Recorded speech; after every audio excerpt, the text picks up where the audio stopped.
Hello, my name is Fiona and I work at the Mississauga Library. Today for STEAM Club we'll be making moss jars. So here's one that I already have that I made several months before. So all it is a jar, and inside the jar is moss that I planted.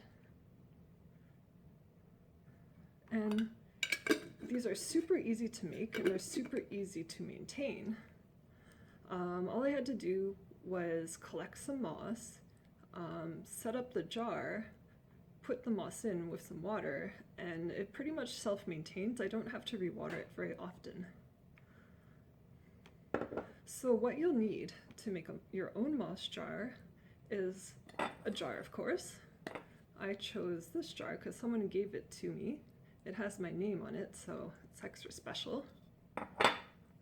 You need some dirt, not very much though, this is probably more than enough, and some pebbles or gravel, some kind of rocky material, it doesn't really matter what. I have some of these pebbles left over from previous projects, so I'm going to be using that. And of course you need some moss. So this is some moss that I collected earlier. So a little bit of an explanation about moss. So what is moss? So moss is something called a bryophyte. So that's a group of plants, actually some of the earliest living plants on land. They do not flower. They don't have vascular structure. So what does that mean? So they don't have stems that can transport sap and water. And so that means that moss has to grow somewhere where it's really, really wet, because all parts of the moss have to be wet to continue to grow. Don't worry too much about keeping it moist all the time, because the jar will keep in the humidity. And also moss is actually really, really durable. So even when moss dries out, it'll stop growing, but it won't die. Moss can live many months without any water, and then once you give it water, it comes back to life. And in fact, some types of moss, like sphagnum moss, used to be used as sponges because when they were dried out, they could absorb so much water. So the types of moss that I've collected, so this sort of rounded fuzzy green one, this is probably a pincushion moss. It's super common, you can find it everywhere. And then this moss over here, this is the type of moss that is in the other jar I showed you. So this is probably some type of broom moss. It can grow quite tall in the right environment. The moss in my jar has already grown about 2 centimeters since I planted it.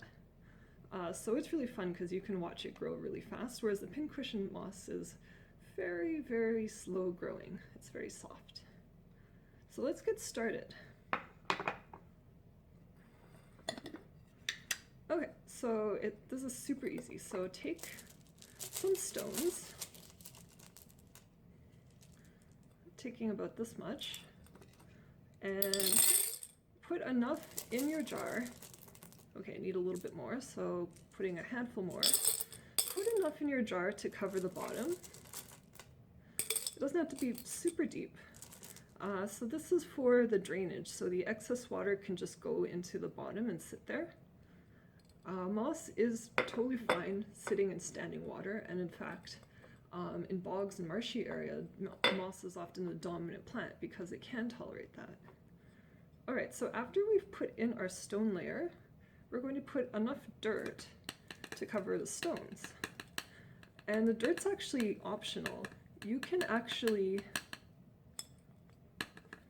plant the moss right over stones, and as long as you keep it wet, it will grow, but more slowly. So another thing about moss, so moss is what's called in biology a pioneer species. So environments such as like Canada after the last glaciation, those glaciers scraped off all of the dirt in places that were glaciated, including southern Ontario. Most plants need dirt to live, but some plants like lichens and moss, they can grow right on top of the rocks. So they're often the very first plants to come back after an event like that. And over time, the moss, it grows, it decomposes, it breaks down, and more moss grows, and eventually that will develop the first soil layer in such an area, and then other plants are able to grow. Okay, so we've put in the dirt,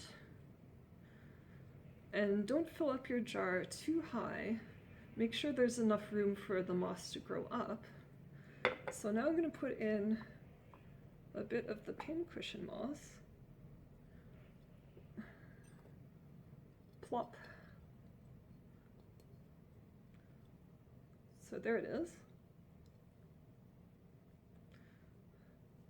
So another cool thing is when you're harvesting the moss, even if it falls apart, because it can be very crumbly, that's okay. If you break the moss apart, you can still plant it on some kind of surface that's quite moist. Some people do that for moss gardens actually, and then those little particles of moss will eventually grow into a moss mat. And so people who like to grow moss gardens or terrariums, they often seed stones with moss, and eventually it'll grow back. So another cool thing about moss is that because it was such an early plant, plants hadn't evolved seeds yet. So this moss doesn't grow seeds, doesn't grow flowers. Instead, it grows spores. A lot like ferns or fungus grow spores. So this is a very primitive plant, but it's still a very important plant, which is why it's survived for so long. So I'm going to put one little chunk left there. This might have been a bit easier if I had used some tweezers. Okay, so this is our moss. So we're almost done. All I have to do now is to water it. So I've got some water in here. I'm just going to dump it in. You don't need to be careful.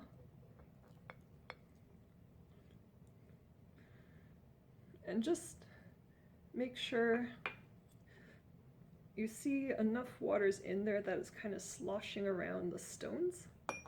That's enough. You don't want the water to rise above the level that the moss is in. That might be a little bit too much.